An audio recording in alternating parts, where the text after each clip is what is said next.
Here we go, moving on to the second part of our backcountry ski trip, Telluride. It's another big ski resort, probably the biggest in southwest Colorado. There's a nice town with a completely free gondola system for foot passengers. Alright, let's dive right in. Without further ado,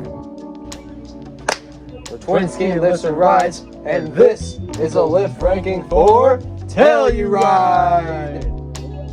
8. Mountain Village Gondola. This system is free to ride. That's right, F-R-E-E free. You don't need a lift ticket to ride this if you're going to the Market Plaza, though there are ticket checkers at St. Sophia if you do plan to ski.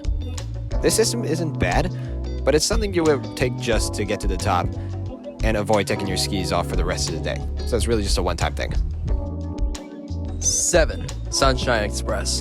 This is by far one of the longest chairlifts of all time at over 2 miles. 2 freaking miles! Expect a ride time of 12.5 minutes if you do plan to take it.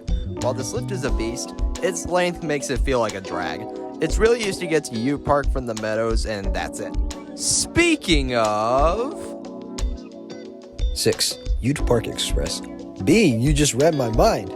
Yes, this is where Sunshine drops you off. It's fairly short, and there's a nice beginner's terrain park for those who are just into boxes and small jumps, and that's really it. Also, this lift does drop you off at the Prospect Express, so it does make it a little useful. 5. Village Express. Let's move on to the Mountain Village base. Outside of having a fairly generic name, this lift is the main portal to Polar Queen and other areas. This means lines can get very long. It'll be nice if this lift got upgraded to a 6-person lift so you don't have to wait in a long line, and hopefully that'll be next up on Telluride's upgrade list. 4. Polar Queen Express. Second leg out of the Mountain Village. This lift provides easier access to Gold Hill and Prospect and offers a variety of intermediate runs. The runs aren't particularly difficult, but they're nice and smooth for lapping.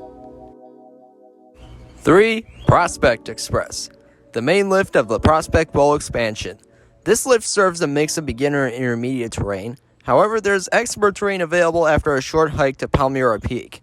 Accessing Gold Hill is a bit difficult because you have to start by going down a mogul field before the runs take you in the right direction. 2. Plunge Express. Time to take the plunge on this one. Yeah, I'm sorry, just unsubscribe now. This lift cut a 15-minute ride to the top to a 6.5-minute one. Now it means you can lap the terrain faster with some of the most challenging terrain on the mountain. This was an overdue replacement, as Telluride hadn't gotten a new lift since Revelation, and this lift does its job at spreading out the crowds. Before we get to number 1, I have to give an honorable mention to Revelation. This was an area we planned to explore during our day, but it closed on us before we even got there.